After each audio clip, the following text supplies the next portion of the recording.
اعوذ باللہ من الشیطان الرجیم بسم اللہ الرحمن الرحیم نحمدہ ونصلی علی رسولہ الکریم الامین وعلی آلہ الطیبین الطاہرین واصحابہ الہادین المہدیین اما بعد فاعوذ باللہ من الشیطان الرجیم بسم اللہ الرحمن الرحیم۔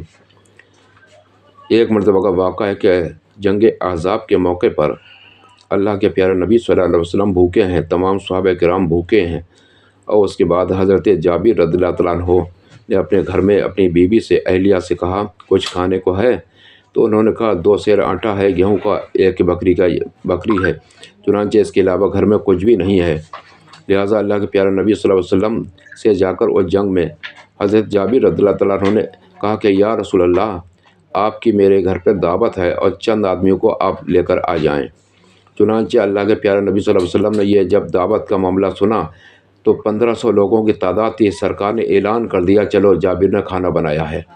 اے ملت اسلامیہ، جب سرکار تشریف لائے تو اس سے پہلے حضرت جابر رضی اللہ تعالیٰ عنہ نے اپنے گھر پہ بکری ذبح کی، تو آپ کے 2 فرزند تھے چھوٹے، اور اس کے بعد وہ سرکار کی دعوت کرنے چلے گئے، اور جانے کے بعد میں دونوں لڑکوں نے جب دیکھا کہ بھائی بابا جان نے بکری کے ساتھ میں کون سا کھیل کھیلا ہے، تم بھی ایسی کھیلتے ہیں، چنانچہ ایک بھائی نے چھری ہاتھ میں لی، دوسرے بھائی کو ذبح کر دیا۔ اے ملت اسلامیہ، اس کے بعد آپ نے آ کر دیکھا تو وہ معاملہ ہی کیا تھا کہ جب کھانا تیار ہوا تو اللہ کے پیارے نبی ایک دل سوچ رہا ہے کہ معاملہ یہ ہے کہ ایک بیٹے نے دوسرے بیٹے کو ذبح کر دیا ہے اور ادھر سرکار کی دعوت ہے۔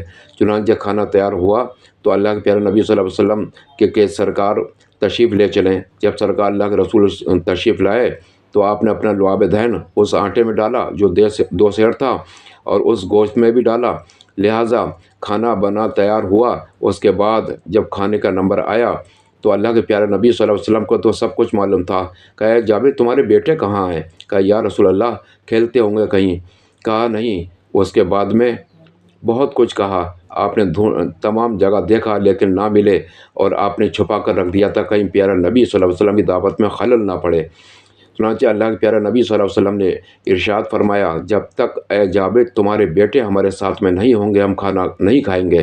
چنانچہ مجبوراً کہا کہ یا رسول اللہ اس طریقے سے میں نے بکری ذبح کی تھی تو ایک بھائی نے دوسرے بھائی کو ذبح کر دیا۔ اے ملت اسلامیہ، تو اللہ کے پیارے نبی صلی اللہ علیہ وسلم نے کہا کہاں ہے، لاؤ ادھر کو۔ جب لائے تو اللہ کے پیارے نبی صلی اللہ علیہ وسلم دعا کے لیے ہاتھ اٹھائے، اور اللہ کے حکم سے وہ بچہ بھی زندہ ہو گیا، اور اس کے بعد میں اپنے ساتھ میں اللہ کے پیارے نبی صلی اللہ علیہ وسلم نے کھانا تناول فرمایا اور بچوں کو کھلایا۔ اور راوی کا بیان ہے کہ 2 سیر آٹا تھا، میرے سرکار کے لعاب مبارک میں، تھوک مبارک میں اتنی برکت تھی کہ راوی کا بیان ہے کہ 1500 آدمیوں نے کھانا کھایا اور کم نہ پڑا، ویسے کہ ویسا ہی رہا۔ اے ملت اسلامیہ، دیکھیے اللہ کے پیارے نبی صلی اللہ علیہ وسلم کے عاشقوں کی شان دیکھیے، اپنی اولادوں کو قربان سرکار پہ کر دیا، خود کو قربان کر دیا، اپنے گھر بار کو قربان کر دیا۔ اسی طریقے سے ملت اسلامیہ، میرے سرکار کی تو شان ہی نرالی ہے کہ آپ رحمت للعالمین ہیں۔ ایک مرتبہ اللہ کے پیارے نبی صلی اللہ علیہ وسلم اپنی ریش مبارک کاٹ رہے تھے، اس میں سے 2 بال حضرت صدیق اکبر رضی اللہ تعالیٰ عنہ کو تبرک بطور آپ نے لیے اور لے جا کر خوشبو بسا کر اندر گھر کے اندر رکھ دیے، اور رکھنے کے بعد میں آپ آنگن میں اپنے بیٹھ جاتے ہیں، کیا دیکھتے ہیں کہ اندر جو ہے قرآن کریم کی پڑھنے کی آواز آ رہی ہے۔ چنانچہ آپ نے جا کے دیکھا تو وہاں کوئی نہیں تھا، پھر اس کے بعد میں پھر آ کر آپ بیٹھ گئے، پھر قرآن کریم کی پڑھنے کی آواز آئی، اندر جا کے دیکھا کوئی نہیں تھا، دکھا ہی نہیں کوئی، اور اس کے بعد میں پھر آپ آنگن میں بیٹھ گئے، دیکھا پھر قرآن کریم کی آواز آ رہی ہے پڑھنے کی۔ چنانچہ حضرت صدیق اکبر رضی اللہ تعالیٰ عنہ نے اللہ کے پیارے نبی صلی اللہ علیہ وسلم کی بارگاہ اقدس میں حاضر ہوئے کہ یا رسول اللہ، میں آپ کی ریش مبارک کا 2 بال لے جا کر میں نے محفوظ طریقے سے خوشبو بسا کر اندر رکھ دیے تھے کہ 3 مرتبہ ایسا دیکھا لیکن نظر مجھے کوئی بھی نہیں آیا کہ قرآن کریم کی تلاوت ہو رہی ہے۔ تو اللہ کے پیارے نبی صلی اللہ علیہ وسلم ارشاد فرمایا اے صدیق، تم نہیں جانتے کہ میرے جو بال تھے، ان بال مبارک، ان کے پاس جمع ہو کر فرشتے قرآن پاک پڑھ رہے تھے، قرآن پاک کی تلاوت کر رہے تھے۔ اے ملت اسلامیہ، کیا شان ہے اللہ کے پیارے نبی کے صحابہ کرام کی، کیا کہنا اور کیسا عقیدہ ہے، اور اللہ کے رسول کی شان ہی تو کیا، دونوں عالم آپ ہی کے لیے بنائے گئے ہیں۔